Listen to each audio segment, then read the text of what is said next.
More at wallacefoundation.org. This is NPR. Support for First Coast Connect is provided in part by Baptist Health and North Florida TPO. Good morning, I'm Ann Schindler, and this is First Coast Connect. Today, why a hazardous waste site continues to be a source of outrage and mystery 3 decades after its owners packed up and left. Later in the program, residents of a historic Black beach say they're being treated differently than adjacent resort properties.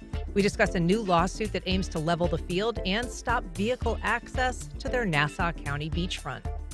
But first, it's been almost exactly 30 years since a local company trafficking in hazardous waste closed its gates and seemingly vanished. But it's far from forgotten. The debate over what the property contains and what will happen next is the subject of a new long-form investigation in the Oxford American, and I'm joined now by its author, Jordan Blumetti. Good morning, Jordan. Good morning. So thank you for being here. This is a story you've actually followed for years. What prompted you to revisit it in this Oxford American story? Yeah, so, initially, I was just driving through Clay County, actually working on another story a couple years ago, and I saw these signs that I referenced early in the piece. And I, I pulled over, started asking questions with, some of the residents, and I realized that right away there was a story, an urgent story about the potential development of this property, and then What were the signs that caught your eye? the signs were large signs of skulls and crossbones, hazardous waste symbols, words like cyanide, arsenic, dioxins, things like that, Mm-hmm. and Not what you usually see in a semi kind of rural residential area. no, not at all, and they abut signs for new developments too, which was a really interesting dichotomy there. So I started kind of poking around a little bit, as again talking to residents, and knew there's a story about the development right away. And then the more I learned about the story, just kind of the stranger it got. The more I learned the history, and started kind of peeling back some of the layers, the stranger it got, and I knew, at that point that there was potential for a longer story. Yeah. So remind us, I mean, this is a story that people who've lived there for a long time will know this history, and so many people don't know a thing about it. Right. So remind us, first of all, about the company Solite Mhm. that used to be located there on that property. Yeah, so the story, it goes back to the late 50s. A company called Solite, run by a gentleman named John Watts Roberts. They basically they created lightweight aggregate concrete by superheating clay and shale, and it really sort of revolutionized the building process in the mid-century, and it led to some incredible innovations in construction and skyscrapers and bridges, all kinds of things like that. And about 15 years later, they for reasons we can get into, they started burning hazardous waste in the kilns where the lightweight aggregate was being created, and that the allegations are that the byproduct of those burns led to some adverse health effects. And so they're basically taking this shale, it's kind of a rock that is sort of like almost like the clay that's under Yeah, the it's like, ground. exactly. Yeah. Yeah. And so they're superheating it. They're Hmm. creating this product that is Hmm. able to build, as you say, some really well-known structures around Very the well known. country. Things Yeah. like the U.S. Capitol and the Guggenheim. Yes, there's the renovation to the U.S. Capitol building was used their material. Frank Lloyd Wright's Guggenheim in New York used the material.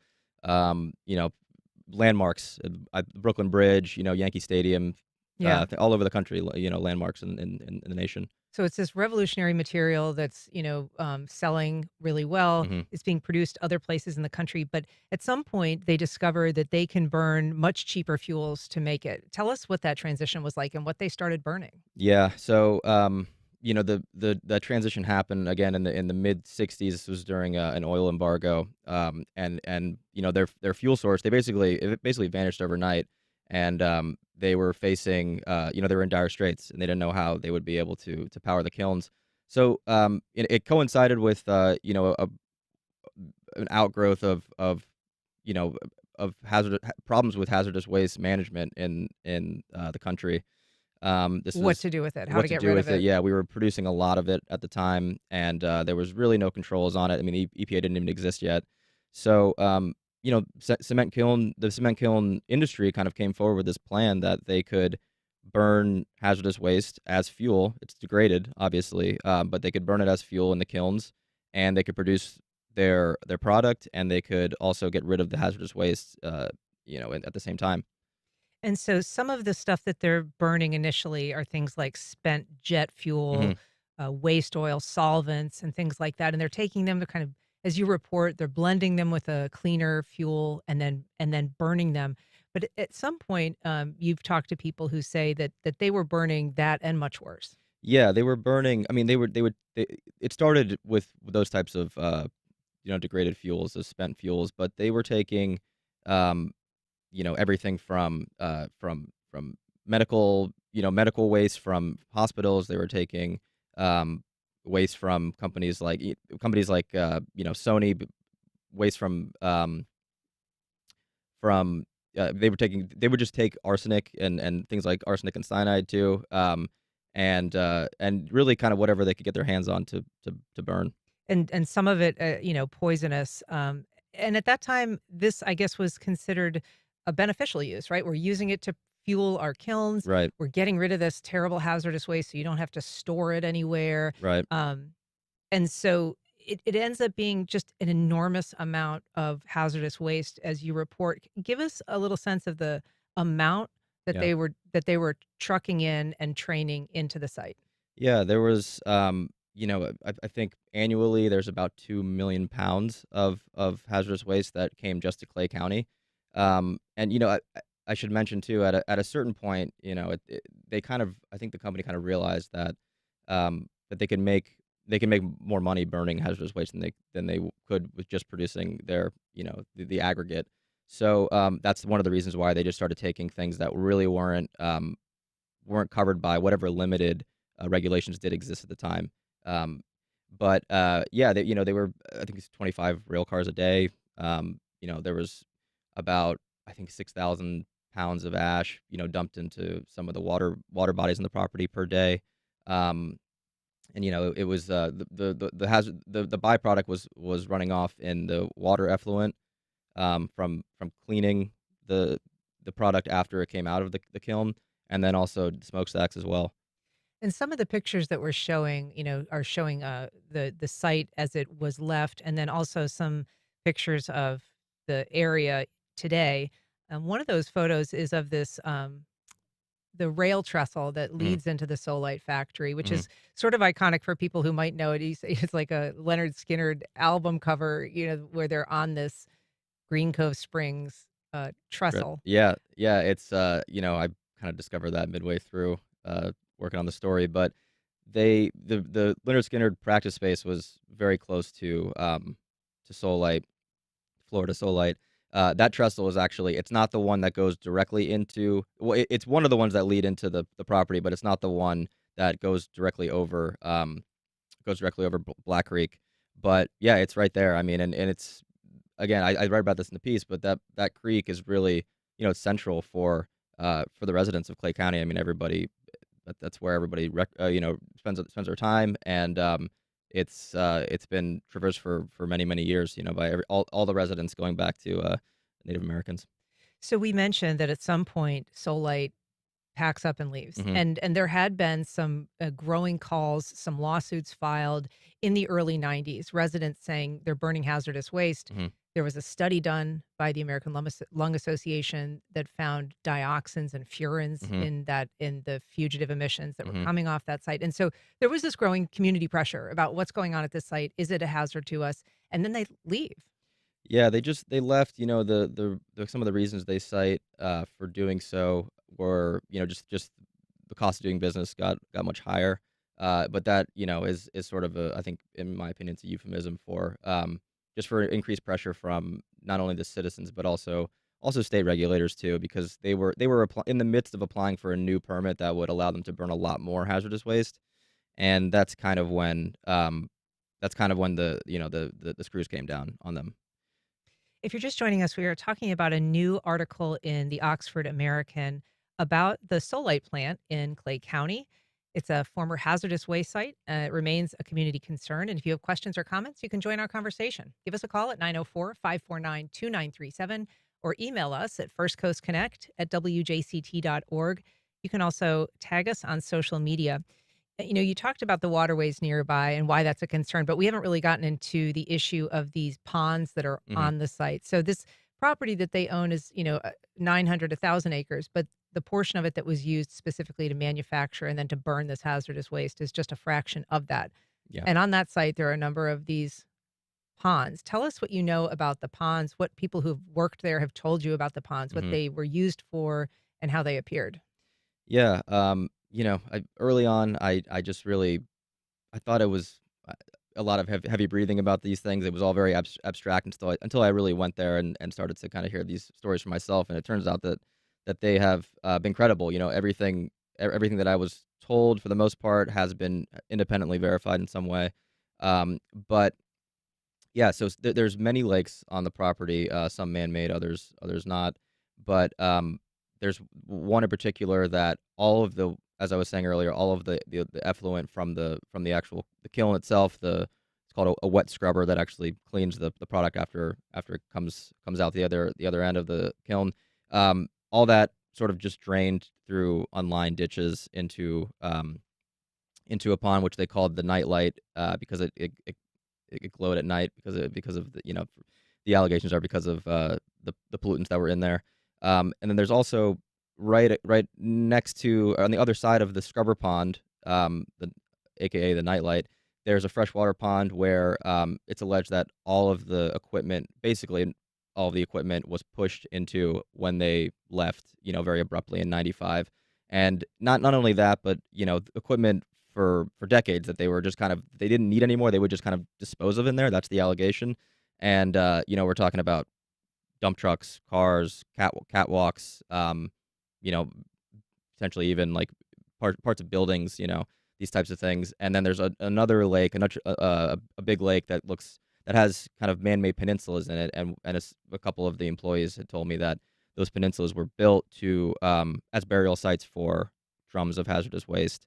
And recently a high resolution drone was flown over one of that lake as well, and they actually saw what looked to be like a 55-gallon drum floating in it too. And there was a time when burying big drums of hazardous waste was just really fairly routine. And Yeah. you have pictures with your story that show these disintegrating drums that are somewhat half buried on the property. You can kind of see from the other side of the Hmm. fence, even Hmm. that show, and the folks that you talked to that worked there, the hazardous waste managers that were familiar with this site that toured the site also told you that that was basically what was done. I mean, this was a place that was around from the 50s, Yeah. and there was a time when that was just what you did with it. Yeah, it's true. I read about this a little bit, but that was considered responsible management for a while back, early on in the EPA, when drums were just being dumped really into the middle of the Gulf by some of the largest industrial companies in the country. And that berm that you talk about, yeah, you can see that from the property, from the neighborhood of Russell Landing. There's a chain link fence, and then you could see about a 15-foot man-made berm that was, from what I understand, was built as some flood control or a long time ago. But since it's been eroding lately, you can see that there are actual what look to be fragments of 55-gallon metal drums just poking out of them now. Yeah. So I just want to kind of move into the present Yep. because, we're talking about stuff that happened back before 1995. It's much later than that right Hmm. now. What is it that residents are currently concerned about when it comes to this property? Well, the land has never been remediated. There's actually not. We can't even really get any sort of consensus from regulatory bodies about what the extent of the contamination. So first of all, they want what their biggest concern is just trying to get a sense of how much contamination there is and where it exists on the property. Obviously, they did some testing themselves of their own neighborhood, what shares a boundary with Solite, and discovered you know cadmium, lead, barium, chromium, arsenic, several other heavy metals, and at levels above what is permitted by FDP and EPA and others below. But so the biggest thing is really getting a sense of what the scope of this contamination is, and then if it is going to be developed, which is there's a lot of people who would like to see that happen. Their concern at that point would be it needs to be cleaned before that happens. Otherwise, they're just going to be downwind of all this, this toxic dust that would get kicked up because from the development again. And you reference a consent order, which is something that is like a legally binding order Mhm. that typically a regulator puts on a polluter or a property that says, this is kind of what has to be done to make it right or to clean it up. How long has that consent order been in the works? So it's about 25 years, a little bit more, I think, at this point. It started with the EPA. So it's it bound Northeast or bound Solite, which became Stone Ridge Farms, um, to cleaning up the property whenever it was this kind of decided what exactly needed to be cleaned up. When those studies were done, which still kind of have not been fully done. So, But has it been enforced? I mean, it has not been enforced. No, because there's still not really consensus about what exactly is contaminated. And then the consent order was transferred to FDEP along the way as well. I think in 2006, and so it's just been kind of sitting dormant there since then. what have you heard from regulators? I know you've reached out to them as well as the property owners. What have any of them told you? Well, the only regulator that I really heard back from officially was the EPA, the Atlanta office, and they basically said that we transferred this to FDEP. You're gonna have to talk to them about it. They didn't really have much to say about it. FDEP, unfortunately, I reached out to them many times, but I didn't really hear back. It was kind of in the midst towards the end of the piece when I was wrapping up. There was some turnover there. They've also, they've been dealing with some legal issues as well. So I just kind of it didn't seem like a priority necessarily, and I never heard back. When this first closed, it was labeled a Superfund site, Mhm. meaning it was on the national priority cleanup list. And it was later taken off that site. I don't know that everybody's necessarily clear why that is. But more recently, there was a push to put houses Mhm. on this property. Can you explain where that proposal stands? Yeah. So, when the residents first caught wind of this, Kristen Burke, who's one of the sources in the piece, who's a commissioner in Clay County now, she ended up running on this issue among others, but and she was able to. There was a request for rezoning of this property to allow for higher density building on it, and that's actually been part of Stone Ridge Farms, i.e. Solite's plan since right when the plant closed. They kind of announced this that they were going to seek to have this property developed right away.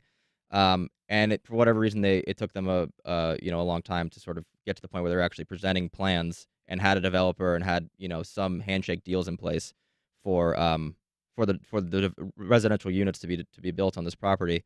But yeah, Kristen and the commissioners, they ended up putting a moratorium on rezoning in the wake of this proposal from from a developer here in Jacksonville and Northeast Solite. So they said they turned it down, and not only that, but they also they passed a moratorium that wouldn't allow any higher density to be created in the area for the time being until it gets sorted out. The idea being that they were going to clean up this property before they built the homes? Yeah, so basically, if it changed hands, then it would then if there was money exchanged, then a certain portion of it is earmarked for the cleanup. That's how the consent order works. So in theory, that's what would happen. The unfortunately the dollar figure was calculated a long time ago. It's the general consensus now that it would cost a lot more money to clean up than originally ventured. So, but yeah, that's how it would. In theory, a developer would come in, purchase the land, portions of the cost would go to cleanup, and then he or she can develop the land after that. We're talking about the legacy of the Solite plant in Clay County, and you can join our conversation at 904-549-2937. We have a call from Tim in Orange Park. Good morning, Tim. Go ahead. Good morning. Yeah, I used to work for a concrete block company back a few decades ago, downtown Jacksonville. And we made Solite blocks, and I'm just going to tell you that product was unbelievably great. It's a very, very good product. And ironically enough, I live about 4 miles away from Russell Road now. But my question is, do they still make that style of block? Because aside from the poisons, I'm going to tell you that was a great product. Thank you very much, and I'll listen off the line. Thanks, Tim. I mean, yeah. So the problem with this plant wasn't what they were making; it was what they were burning. Yeah, that's a great question, and they do still manufacture the product along the Hudson Valley in New York at the I'm pretty sure it's the last remaining Solite plant. So yeah, it's a great product. The founder, I read about him in the piece. He's a really interesting guy. I mean, obviously very, very intelligent and incredibly innovative with this material. It's really impressive what they did, and unfortunately, like everything, there's a shadow side to it. So that's something that they're that we're contending with now. But yeah, it's an incredible product. I mean, look at what it built. I want to ask you about the larger community and sort of the business community, because when Solite was operating, it had sort of the full endorsement of the local chamber and was seen as this wonderful economic engine for Clay County. Solite would hold Earth Day celebrations at the plant that the community could come to. What is the sense now of the community at large? Is it just the people who live right near there that are kind of concerned and raising objections? What is the rest of the community saying? I would say it's predominantly very dubious of Northeast Solite and Stone Ridge Farms. There's a general consensus, not just in Russell Landing, but also kind of the surrounding Green Cove Springs, that this is we're kind of coming to terms with what this company did all these years ago, and the other thing about it too is that I think people are getting a little impatient with the rate of development in the area too, and some of the the highway that's being built in connecting Jacksonville and St. Augustine in Clay County. There's a certain way of life is kind of being lost in the midst of that development. So they see it as not only dealing with the misdeeds of this company and seeing those borne out by some of the reporting here and the sources and the previous employees, but also just trying to it's connected to the larger development issue right now, which people are really struggling to kind of to swallow. Yeah, it certainly is a rapidly changing part of Northeast Florida for sure. Well, it is a deeply researched article. It is in the New Oxford American by Jordan Blumetti, and we have a link to it on our website. It's a wonderful read. Thanks so much for being here and talking about it. Thank you so much for having me. All right. Up next, why residents of American Beach are suing to get vehicles back. The residents of the historic Black Beach, known as American Beach, filed suit this week against Nassau County for continuing to permit a practice they say is degrading their beach environment and quality of life. Here to tell us about it is Mark Dawkins, resident and chair of Save Historic American Beach. Good morning, Mark. Good morning. Happy to be here. We're also joined by the group's attorney, John Henry November. Good morning, John. Good morning. So, Mark, tell us, why file this lawsuit now? Well, we filed the lawsuit after asking the county for the past 35 years to end beach driving at American Beach. So there was a state law passed in 1989 that stopped beach driving on both sides of our community at Amelia Island Resort and Summer Beach Resort, which are on either side of American Beach. And since that law was passed in 1989, we've asked the county to treat us the same and to end beach driving in our community. And the county has ignored us for 35 years. And so we felt that we had no other course but to file a lawsuit to try to end beach driving in our beach and protect the turtles and the dunes. And so I know that here at Jacksonville today, we reported on kind of an intent to file lawsuit that's required by law. And that happened, I guess, a little over a month ago. 2 months ago. Okay. And so you filed that. But this is now the official filing of the lawsuit. What are you hearing from Nassau County? We're not hearing from Nassau County. I mean, they have essentially done what they've done for 35 years and not responded, not to us directly as a community. Mhm. So I'm not engaged with them. John can speak about the attorneys, but we're not hearing from Nassau County. Okay. And John, tell us, what does the federal lawsuit say?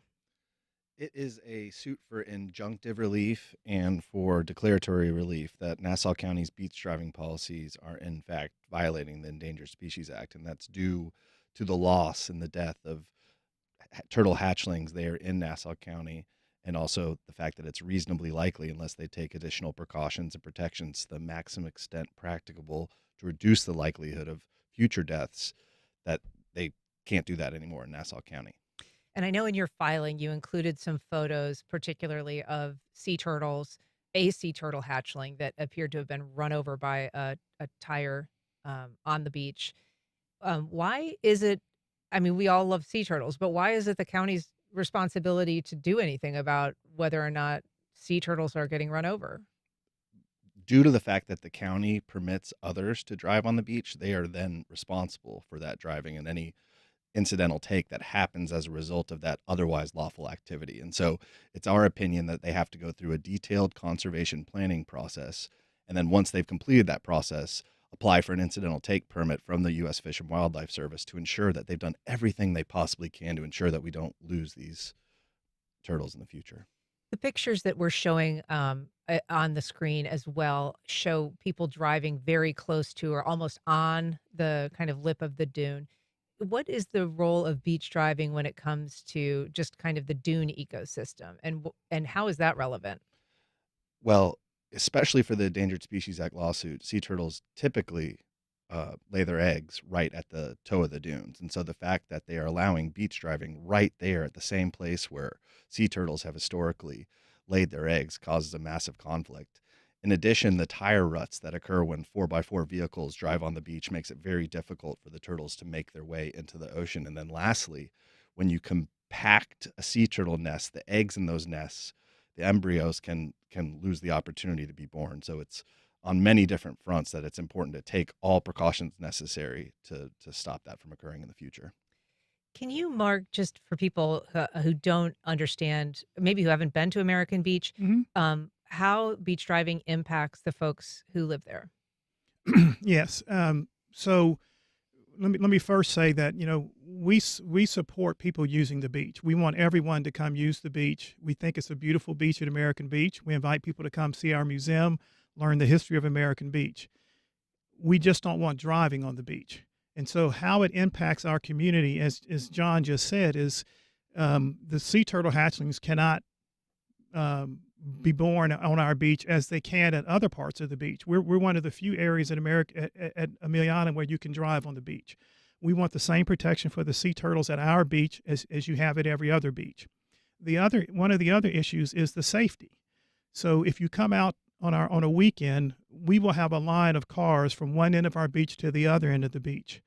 Some of our community people refuse to take their kids out to the beach because it's not safe. We've had incidents in the past in Florida recently of people being run over on the beach. We've had incidents in Nassau County, people being run over on the beach.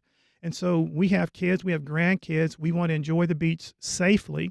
We can't enjoy the beach safely when there's cars on our beach. Our community citizens have tried to enjoy the beach and have been told to move by the police to make way for cars.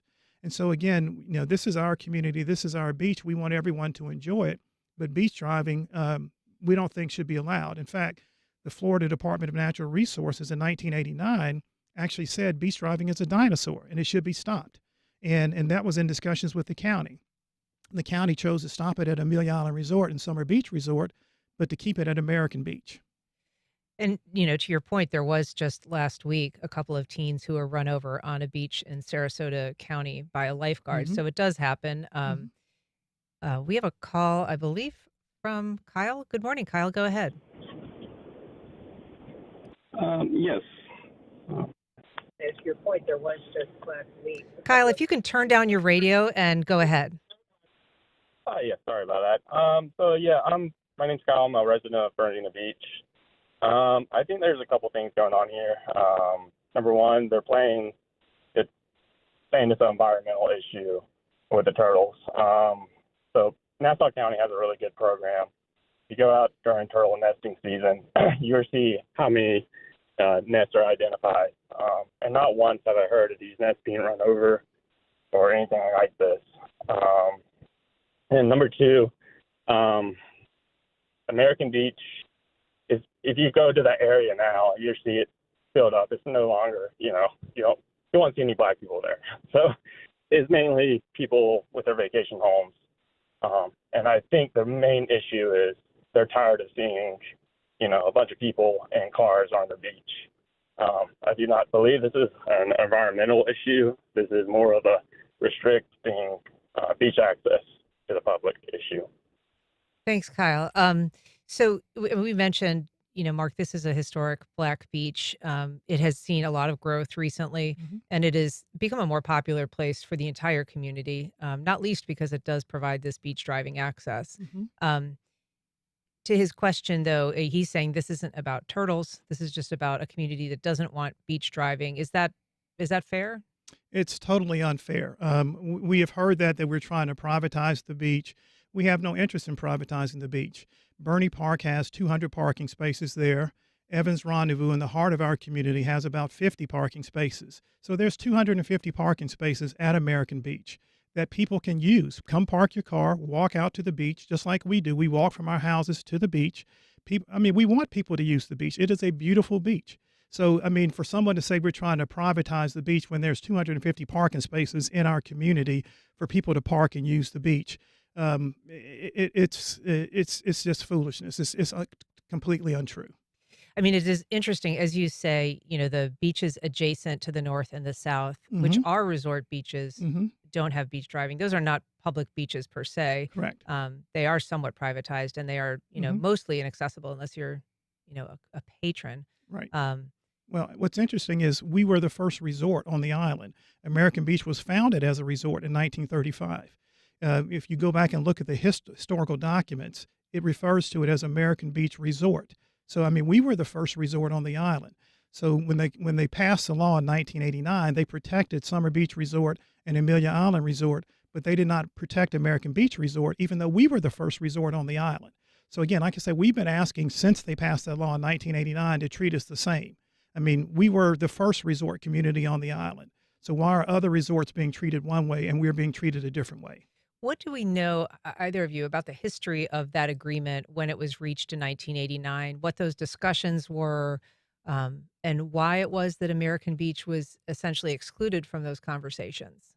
Well, I've reviewed the minutes from the May and June 1989 meetings, and if you take a look at those minutes, you will see that the representatives of Summer Beach and Amelia Island Resort met privately with the county, and they negotiated an agreement to pass this state law, but American Beach was not part of those discussions. So we were excluded from the discussions, which means we ended up having beach driving continuing in our community, but stopping at Amelia Island Resort and Summer Beach Resort. The minutes are very clear, and it tells a compelling story of how the county negotiated with Amelia Island Resort and Summer Beach Resort, but did not include American Beach as part of those discussions. One of the comments that the caller made about, the preponderance or lack of Black people at the beach, is that relevant? Does that strike you as an accurate description? It does not, and I would say to that, again, a lot of people in our community do not feel it's safe to use the beach because of the vehicles on the beach. So yes, he may be accurate in that you don't see a lot of African Americans or Blacks on the beach.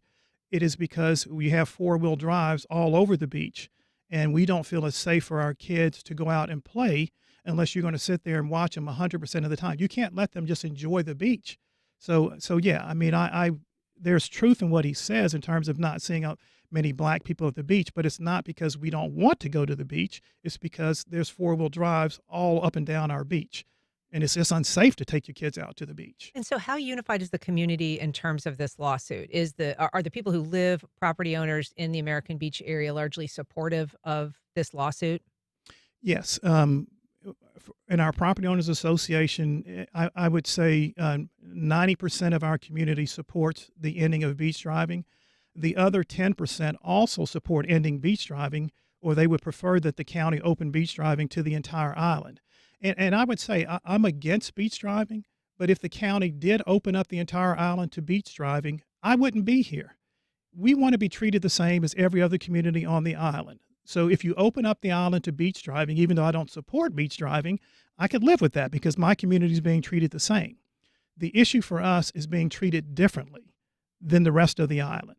Mhm. That's the issue. And again, it's about protecting our dunes. People don't understand that, we have a dune study that shows we've lost up to 40 feet of our dunes, which means that the houses in our community are less protected when storms come. And that damage, then you get increased insurance costs, increased property damage. Again, we just want to be treated the same. Protect our properties like you protect everyone else's properties. Protect the turtles on our beach just like you protect the turtles on everyone else's beach. Just treat us the same. That's all we're asking. What does the lawsuit or the research say, John, about, the ability of dunes to recover on a beach where there is driving? Well, thankfully, we hired some experts to look just at that very issue earlier this year, and they saw through historical data that the beaches to the north and the south had been able to recover their dunes pretty substantially in just a couple years. So sand can aggregate. You can take policy decisions to allow dunes to recover, but unfortunately, Nassau County in this circumstance took the opposite approach and actually moved the western boundary even farther west to the toe of the dunes, partially because tides are getting higher and higher, and there's a conflict between the dunes and the ability to continue to allow beach driving. It's a challenge, and if they don't take the adequate conservation planning in place to fix that issue, I think they're going to have some issues moving forward. Does that become an issue for drivers or for people who are trying to recreate on the beach outside of a vehicle? I mean, you're talking about a shrinking set of boundaries. There's the most heartbreaking story about a woman who's been coming to American Beach since the 1930s, where they basically forced her to get off of her towel and move because there was literally no room for beach driving on a holiday at high tide a couple years back. So yes, it is a emerging conflict, and especially if you can imagine if the beach is completely filled with cars, what does a sea turtle do when it's emerging to its historical ancestral laying ground for nests? It's a very big problem. We're talking about beach driving on American Beach in Nassau County. And if you'd like to join our conversation, you can give us a call at 904-549-2937. We have a call from Felicia in Jacksonville Hi. Beach. Good morning. Go ahead. Good morning. I want to say I live in Jacksonville Beach. I am a property owner on American Beach as well. And being that the vehicles are allowed is eroding on the dunes, you can barely find place to go up. And I want to go up and sit on the beach with my family. There's hardly any room because of all the vehicles that are there, especially on the holidays. And when the young man said that turtles are protected, and those turtles are hatching, and when they are heading to the ocean, they're not protected. And they have found turtles that have been run over. People have witnessed it. So it really needs to stop driving on the beach for the people, for the environment, for the dunes, which is part of the environment, as well as for the turtles. And it's a big safety issue for all. Thanks, Felicia. Mark, your thoughts. Well, I agree 100% with what Felicia just said. I mean, it's a safety issue for the community, for the citizens of American Beach, but even for people who come visit American Beach. So I say we want all Nassau County to come and enjoy the beautiful beach. There's 250 parking spaces there. There's no need to drive on that beach. You can park like everyone else does, walk out to the beach, and then you can enjoy the beach because there wouldn't be all these trucks that are prohibiting you from enjoying the beach. As John said, with the tides coming in, you get less and less land there. And so we don't have driving lanes like they have at Peters Point. So, I mean, our area of beach is very small. And when you have a whole line of trucks for the whole half a mile, there's so little land for people to enjoy the beach that you just can't enjoy it. Is that how much of beachfront there is there? American Beach is half a mile of beachfront. Wow. Nassau County allows beach driving in about 1 mile of the property. They have 13 miles of beach. You can drive on 1 mile of it. And American Beach is half of that 1 mile. And the other part is the Peters Point area? Peters Point is about 4/10 of a mile, and then at Seaside Park is 1/10 of a mile. Okay. And then is there still beach driving down in the southern end at the state park? There is beach portion? driving at the state park, which is fine. I mean, I have no issue with people driving in a state park. Again, we have an issue with driving in a residential community. We are a residential community. We have an issue with the safety of driving on the beach through a residential community. So, John, can you tell us what the process is when this lawsuit gets underway? I mean, we know that there's certain things that have to happen, this intent to sue. Now the suit has been filed. What are you waiting to hear from next? Next, we're going to enter the discovery process where we get more details about what's happened on American Beach, and we're going to be able to prove that there has been the take of hatchlings on American Beach. Explain what people don't know what a take is Yeah, necessarily. it can be harm, death, harassment, but this particular circumstance is death. We have proof. Anthony Shippian was on the beach on September 29th, 2020, when he and his wife saw a hatchling turtle that had been run over by a 4x4. And the same thing, Adam Lavala was with his family last year, and he saw a sea turtle that had been run over. And so once you establish that there's been a death of a threatened species under the Endangered Species Act, you are then required to take the actions necessary to ensure that it's not reasonably likely that sea turtle deaths will happen again in the future. And so that's what we're going to try to get an injunction to say, until you do that habitat conservation planning, you're not going to be able to allow beach driving on this beach anymore. Is it your assertion that Nassau County kind of failed to do what it was supposed to do, or do we not know if they knew about these turtle deaths? Well, in 2020, these images were emailed to Nassau County officials, and the acting county attorney and the county manager at the time in a public meeting stated that, like the other communities in Florida that allow beach driving, Volusia County, St. Johns County, Flagler County, it's required to get a habitat conservation plan. So it was admitted that that type of planning needs to occur. It's an expensive process, but with the knowledge now and the proof, affidavits on the record that this is happening, there's no real alternative than to complete that. And so that's sort of what's planning unique process. in Nassau County is, unlike those other counties where beach driving is permitted, they don't have that federal permit. Yes. Yeah. That's All right. correct. Well, it's an interesting issue. It's a community story that we'll continue to follow. Mark Dawkins, John November, thank you both so much for being here. Appreciate it. Thank you very much. It's been a pleasure. All right. Up Yes. next, where to find landscaping ideas and gardening tips. No green thumb required.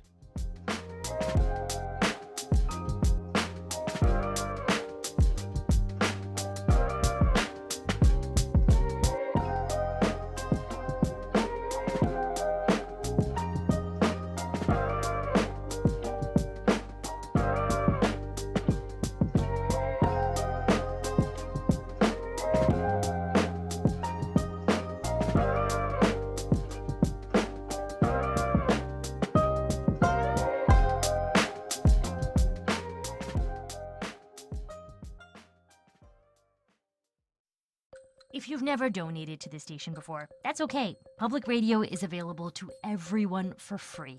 But we do rely on listener support from those who are able to give. So join the community of supporters for Public Media Giving Days. And thanks. Visit wjct.org/radio.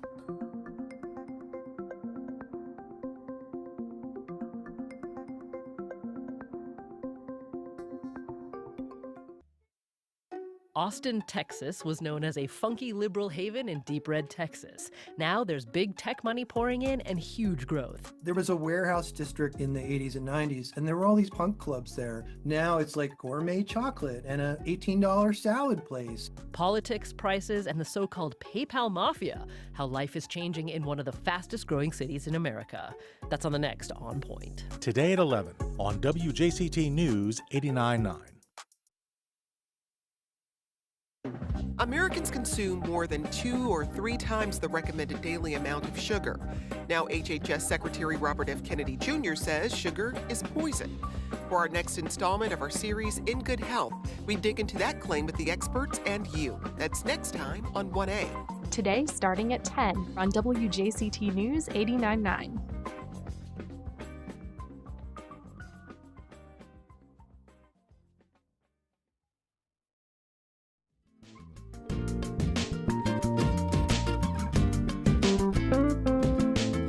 Welcome back.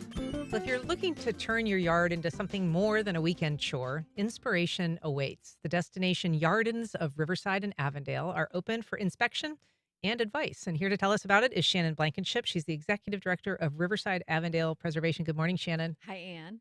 We're also welcoming Alex Rudnick, Yarden Tour Park Manager. Good morning, Alex. Good morning. So this is the 5th year now of the Yarden Tour. This is sort of a mashup of yards and gardens, right? But it's not just lawns and landscaping. I mean, there really is kind of an opportunity for people to go get inspired and, learn a little bit about how they can implement some of the stuff that they see and like. 100%. So Riverside and Avondale has so many unique backyards, front yards, side yards. And so gaining inspiration from your neighbors in terms of, what would fit here? What kind of maybe arbor, what kind of fountain, what kind of vegetable garden, is going to be a good blend in my backyard. I think being able to tour the neighborhood, no matter where you live, you're gaining inspiration from those homeowners to take it back home and grow your own fruits, vegetables, trees, bushes, flowers, whatever.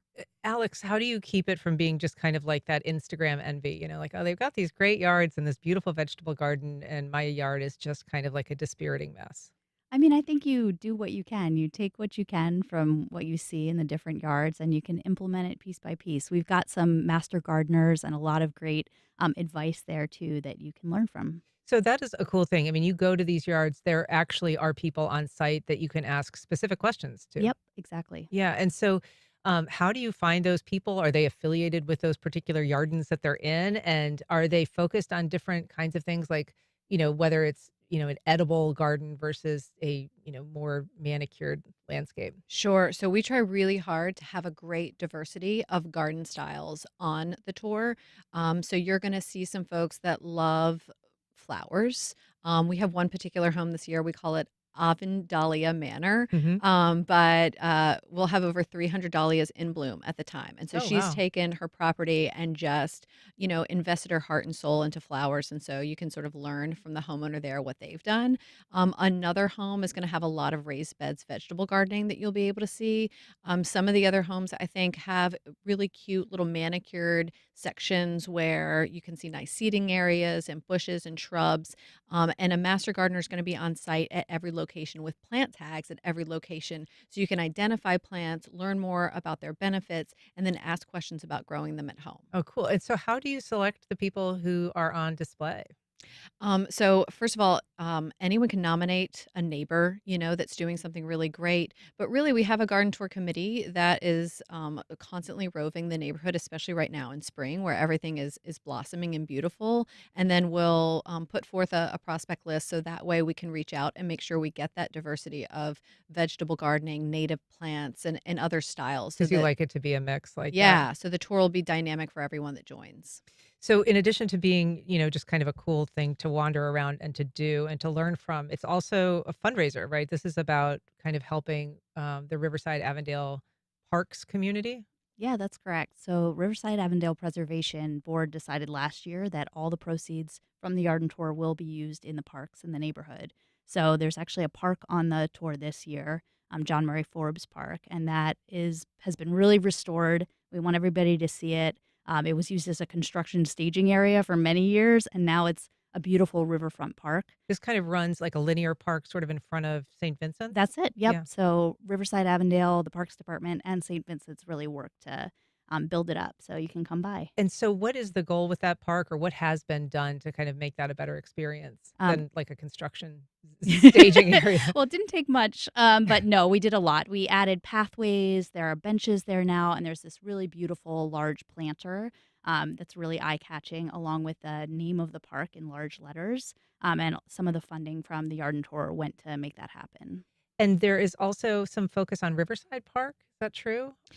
So some of the funding from the proceeds last year also went to enhancing the entrance of Riverside Park, as well as a few other pocket parks in the neighborhood. So yeah, the proceeds of this event we're trying to spread throughout the neighborhood to really enhance the parks that a lot of people from all over Jacksonville frequent often. Gotcha. So this is kind of the day before Mother's Day, May 10th, and it starts at 10. What do people, how do they get there, first of all, and how do they get about the tour? Is this sort of like a walking biking? Sure. So tickets are $20. I think it's a great way to spend the day with your mom. You can bike it, you can walk it. The properties are going to be spread throughout the neighborhood. It's a great time to take in brunch or coffee or other, great food in the neighborhood while you're there, because you have all day 10 to 4 to explore 7 different homes, 1 commercial space, and 1 park that have all been, will be totally focused on yards and gardens for that day. All right. Well, we've got a link to the event on our website with this story, but I hope it's a great event. It sounds like a lot of fun. Thank you, Anne. All right. Shannon Blankenship and Alex Rudnick, appreciate you being here. And thank you for listening. Thanks for calling in. If you have comments or suggestions for future segments, you can send an email to firstcoastconnect@wjct.org. And please join us tomorrow when our news panel discusses the biggest headlines, from abandoned animals to a push to regulate e-bikes. I'm Ann Schindler. You've been listening to First Coast Connect. Coast Connect is provided by Baptist Health and the North Florida TPO. Baptist Health is a proud supporter of First Coast Connect. Baptist Health, committed to building a healthier community for all of us. More info at 202-4YOU or baptistjacks.com.